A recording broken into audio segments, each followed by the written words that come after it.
नमस्कार दोस्तों, कैसे हैं आप सभी। आई होप कि बहुत ही अच्छे होंगे और अच्छे से स्टडी कर रहे होंगे। तो आज की इस वीडियो में हम क्लास 10th का प्रश्नावली 5.1 का प्रश्न क्रमांक 1 का भाग हम 3 को सॉल्व करने वाले हैं। तो शुरू से अंत तक बने रहिएगा। यहाँ पे क्वेश्चन बोला है कि प्रत्येक मीटर की खुदाई के बाद एक कुआं खोदने में आई लागत, जबकि प्रथम मीटर की खुदाई लागत 150 रुपये है और बाद में प्रत्येक मीटर की खुदाई लागत 50 रुपये बढ़ती जाती है। देखिए इससे हम समझते हैं। देखिए बाबू, ये मेरा कुआं है, ठीक ना।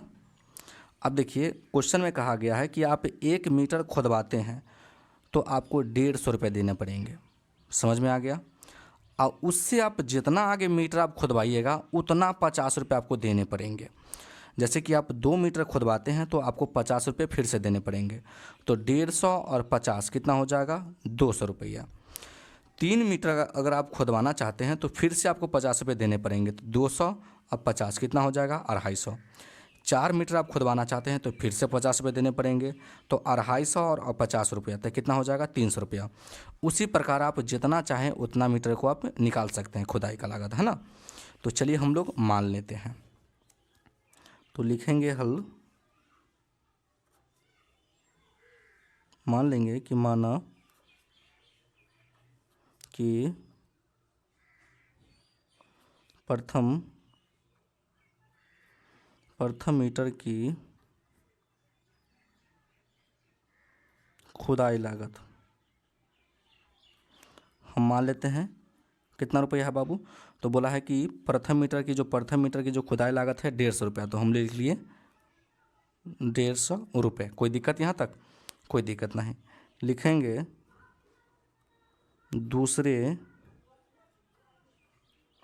मीटर की खुदाई लागत। अब देखिए हम आपको क्या बताएं कि आप 1 मीटर खुदवाते हैं तो 150 रुपये देने पड़ेंगे। 2 मीटर खुदवाते हैं तो आपको उतने 50 आपको देने पड़ेंगे। तो इसमें 50 रुपये हम दे देंगे।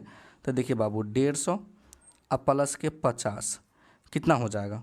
तो आप कहिएगा सर 200 हो जाएगा। कहने का मतलब 2 मीटर का कितना आ गया बाबू। तो 2 मीटर का जो खुदाई लागत आ गया 200 रुपये आ गया। लिखेंगे अब तीसरे मीटर की खुदाई लागत। अब देखिए तीसरे मीटर का क्या हो जाएगा, आप जितना मीटर खुदाइएगा उतना 50 रुपये बढ़ते जाएगा, है ना। तो 200 अब प्लस के 50 तो कितना हो जाएगा बाबू, 250। इस प्रकार आप जितना चाहें उतना मीटर का आप निकाल सकते हैं। कोई दिक्कत यहाँ तक? कोई दिक्कत नहीं। तो लिखेंगे हम अतः सूची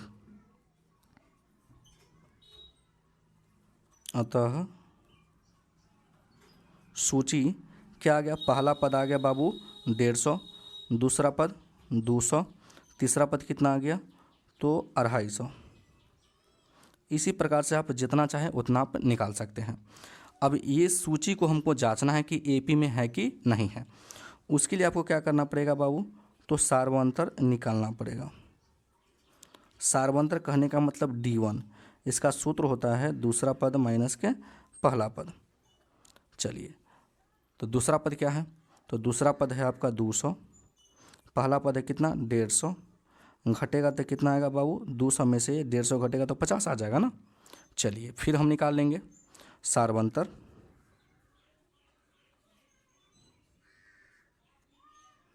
अब हम निकालेंगे D2। इसका सूत्र हो जाएगा तीसरा पद माइनस के दूसरा पद। चलिए तीसरा पद क्या है, तो तीसरा पद है 250 और दूसरा पद कितना है तो 200, घटेगा तो कितना आ गया 50। तो यहाँ पे देख रहे हैं कि बाबू सार्वंतर जो है ना, सबका मान सेम आ रहा है सार्वंतर का। तो हम यहाँ पे लिख देंगे कि इसलिए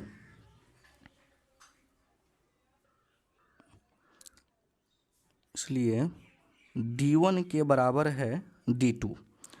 अगर सार्वंतर अगर बराबर आ रहा है सार्वंतर का मान, तो कहने का मतलब ये सूची जो है ना एपी में है, ठीक ना। तो हम लिख देंगे कि अतः यह सूची